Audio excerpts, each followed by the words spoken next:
Welcome back to Live Now from Fox. I'm Gina Francine. Of course, we have all of your Super Tuesday coverage, but right now we're going to switch over to another top story as it relates to the Israel-Hamas war. On your screen, a missile strike just happened, and you can see the plumes of smoke in the air. We have a lot of updates to share with you. The latest on the Hamas sexual violence, ceasefire talks days before Ramadan, and aid drops. Right now, we're going to check in with Fox News Channel's Trey Yingst to get the very latest information. Trey, good morning to you. What can you tell us at this hour?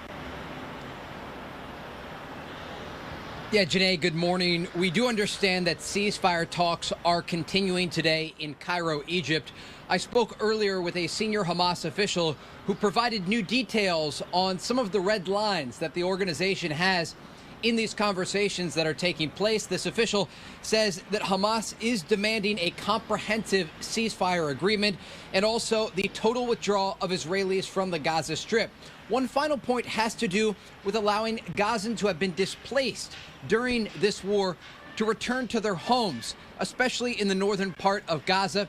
There are concerns that people will be stuck in the southern part of the Strip and will not be able to get enough aid, especially in the north. And that does bring up another point. Today, the United States conducting its second round of airdrops into Gaza. More than 36,000 individual meals delivered by parachute alongside the Jordanian military, ensuring that Palestinians in need do get that aid. There are a lot of conversations taking place today about the next steps in this conflict.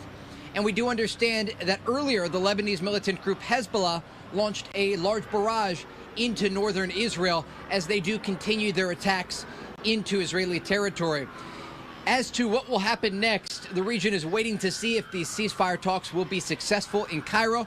If they are not, we could see Israeli forces entering Gaza's southernmost city of Rafah. Janae? Trey, truly compelling video as you were talking about the airdrops of the humanitarian aid. You could see them on the video coming from the skies. I want to ask you, as you have thoroughly said throughout this war, how the U.S. is working to help with humanitarian aid. We know just in recent weeks the accusations of the Israeli military shooting that aid truck. Is this just another way of the U.S. trying to help get food to those people out in that region? So right now, one of the biggest problems has to do with the distribution of aid inside Gaza. I received some video from a source along the border between Gaza and Egypt. And in that video, you can see dozens of aid trucks that are lined up waiting to enter the Gaza Strip. The Israelis say they are allowing trucks in, but those trucks are not making it to certain parts of Gaza, especially in the north. And so some of it has to do with logistics, and that's part of the reason the United States is participating in these aid drops. It will not solve the issue of hunger, especially in the northern part of Gaza, but it will alleviate some of those needs in the short term, allowing the Israelis and the Americans to discuss new solutions to get some of that much needed aid into these more isolated parts of Gaza. Janae? I love how you put that. Trey Yingst there with Fox News Channel, always very detailed reporting as we work to get the very latest on the Israel-Hamas war. Trey, thank you so much for joining us this morning on Live Now from Fox. You enjoy the rest of your day.